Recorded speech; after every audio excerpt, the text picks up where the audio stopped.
Hey, New Covenant Church. My name is Adam Winter, and I'm the pastor of spiritual formation here at New Covenant. You may or may not be familiar with that word formation, but you can think of it as simply the process by which you and I are formed into the image of Jesus. The reality is that you and I are constantly being formed by something. The question is not if you're being formed, the question is what are you being formed by? Whether it's the news that we follow, the shows that we watch, our social media feeds, the cultural values of the world that we live in, or the people that we just hang around with, all of these things are doing something to us. We might not like to think that, but this is simply the case. All of us are being molded and shaped and formed into someone. And the Bible teaches that we were made in the image of God, and that the reason that we were created is to reflect the God of the universe into the rest of the world.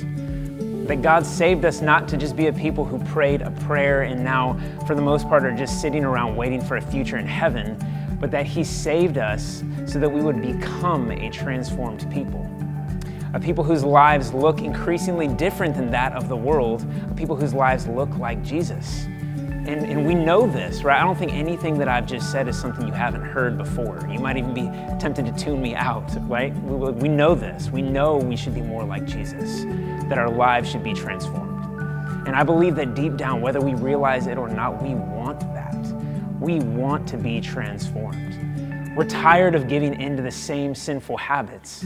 We're burdened by the distance that we can sometimes feel between us and God.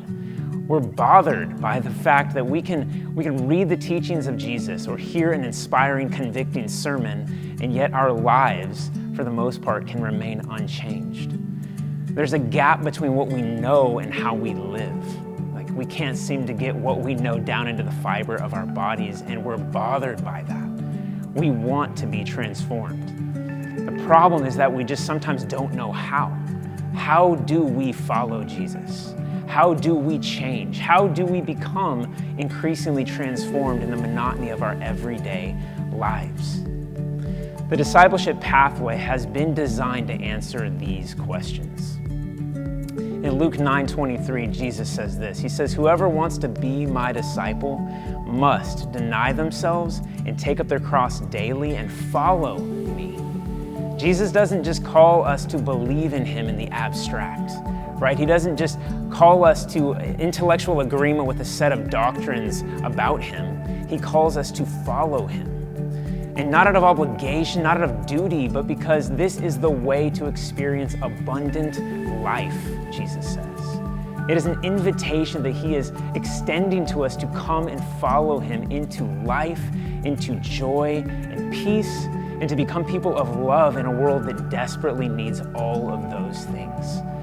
So the Discipleship Pathway will explore this very thing. How do we follow this Jesus?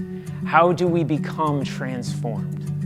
In short, it happens in three ways as we commit ourselves to three things: to be with Jesus, to become like Jesus, and to do what Jesus did. This is what it means to be a disciple of Jesus. So in the Discipleship Pathway, we're going to be looking at these three things in greater depth as we explore a series of practices that will deepen your relationship with Jesus. And we're going to do that through teaching, through table conversations in community, and of course through practice by learning to do these things that we're learning. And so we hope that you'll join us on the Discipleship Pathway as we follow Jesus together. For more information and to register, you can head on over to our website at ncgreenwood.org/discipleship pathway.